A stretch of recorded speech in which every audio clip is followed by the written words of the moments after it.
Sunscreen for oily skin. I'll tell you a super ingredient of any sunscreen, not only for oily skin but for anyone. Many of my patients come and tell me, doctor, I cannot use a sunscreen because see, my skin is oily. Whenever I use a sunscreen, it becomes even more oily at the cost that I may even start having pimples. Breakouts may happen. Again, the whitishness of sunscreen is there. So I think sunscreen is not meant for me. But believe me, in today's climate, the temperatures which have already started soaring right from March, I think sunscreen would be the most important skincare product in this year. Let me help you today, you guys with oily skin, how you can use sunscreen and whether or not you should use a sunscreen for summers. Hi, my name is Dr. Preeti Saraswat. Please like this video and click the subscribe button.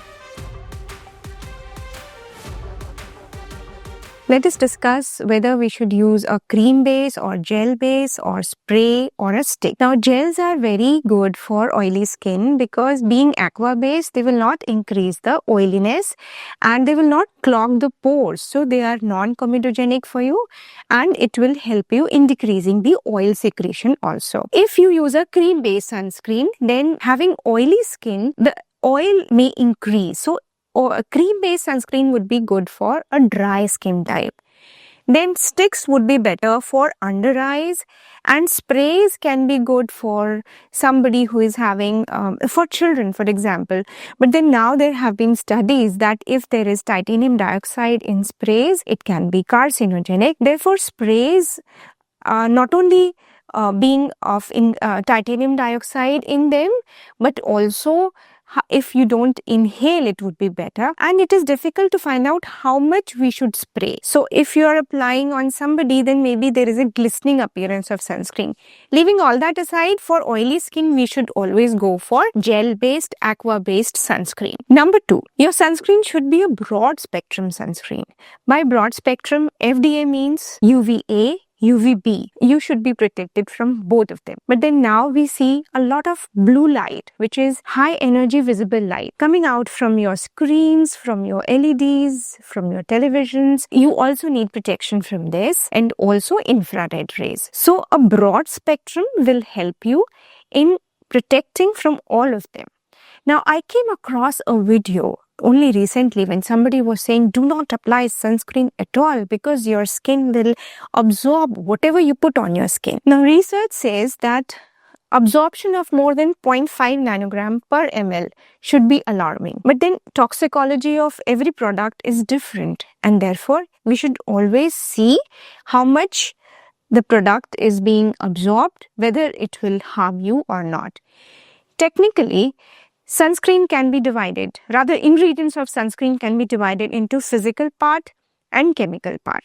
Along with that, you can have emollients or substances like glycerine, which will help to smoothen out the skin, or dimethicone, and you can have additional natural substances which can help you not only from protection from the sun, but also they will improve the skin.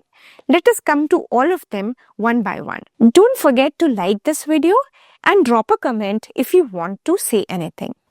After discussing these elements, these ingredients one by one, I'll tell you a super ingredient of any sunscreen, not only for oily skin, but for anyone, which is highly effective and very nicely taken by everyone nowadays. So coming to the physical part. The physical ingredient of sunscreen can be zinc oxide, titanium dioxide. The beauty of these ingredients is that it reflects the sun rays which are incident on your skin. So that way they help you a lot.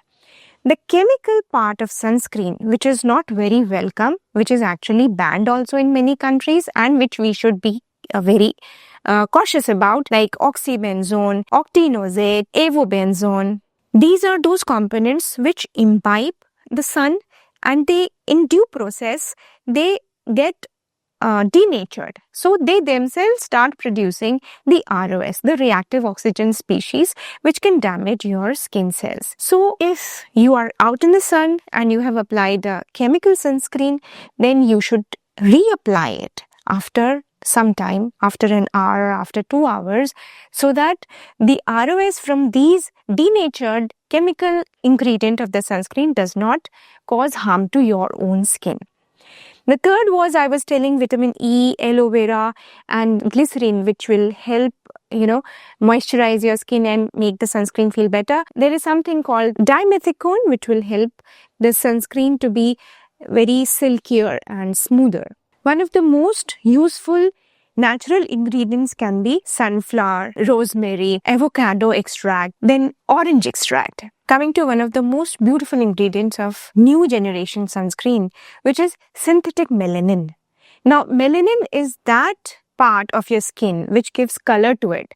It is actually our friend. It prevents the harmful effects of sun from occurring on our skin cells.